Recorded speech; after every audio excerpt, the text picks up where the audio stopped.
Where is the leadership? Have you noticed that our leadership only comes out when the issue has already been vetted? When our child Trayvon Martin was murdered in Sanford, Florida, the local leadership didn't respond until it was the thing to do. It wasn't until after Michael Bazin and Reverend Al Sharpton and others got involved that this incident was even worth the local leadership's time. When the issue received national news coverage, the embarrassed local clergy came out and pushed themselves to the front of the publicity line, poked their chests out as if they had the handle on the situation from the start. Some of the local token heads even tried to downplay the national coverage and criticized the leaders for bringing this problem to the attention of the nation, saying that we could have handled it, but actually, when given the opportunity, they didn't. Here is something else. The community learned by default that a developer pastor who controlled property in our community decided to bring in a Wal-Mart grocery. Several hundreds of people voiced their opinion about this issue. On Facebook and other media, over 94% of the respondents did not want to see Wal-Mart in the neighborhood. Many pastors privately voiced their opposition to the proposed presence of Wal-Mart. Several elected officials and some people campaigning for office privately expressed their opposition to the presence of Wal-Mart in the area. Almost no leaders would speak up or go on record except in a controlled environment. Otherwise, they would not talk about the subject at all.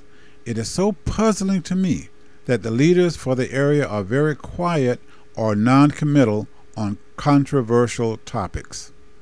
Here is another hot topic: the closing of Richmond Heights Elementary School. I have talked to many people on this subject, and not one wanted to see the school closed. I have walked the neighborhoods and talked to people about Richmond Heights Elementary, and I could not find one single person who said they wanted the school to be closed.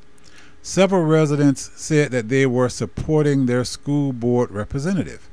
I asked, shouldn't the school board representative be supporting the residents instead? Aren't the elected politicians paid by the residents? Were they not put there to do the will of the people? Am I missing something here? Where have we gone wrong with this? If no one wants to close the school except 5 people on the school board, why is it closing? Why does 5 members of the school board outweighs the opinion of hundreds and hundreds of residents? Why aren't the leaders in the community speaking out? Why aren't the pastors speaking out? During the Save Richmond Heights Elementary School Town Hall meeting held Thursday, May 31st, some candidates who are running for elected office were present. Some of them asked very piercing questions in order to get a good understanding of the facts. Some of them sat there like lumps on a log, confused. At the end of the meeting, all candidates were allowed 2 or 3 minutes to share their feelings on any subject they choose. All expressed hope that the school would remain open and tied that sentiment to whatever office they were running for. Some had a canned stump speech, others fumbled through a few issues during their talk, but a couple of them were able to pull information from the meeting presentation and put it into their 3 minutes. Those are the ones that really impressed me. When the presentation part of the meeting ended and while the people were eating, I talked to some of the candidates. I asked some of them specific questions about the closing of Richmond Heights Elementary. All of them thought that the school should remain open. However, some said that it would put a burden on their campaign efforts to openly support such a controversial topic. In other words, it was much more important to get elected than to support the will of the people. If the candidate won't support the people who are running for office, will that person as an elected official support the will of the people once in office? I think not. That person will be more interested in getting re-elected.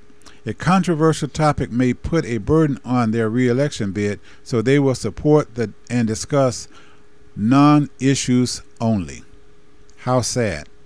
So it looks like some of our candidates are more interested in keeping their jobs than they are in doing their jobs.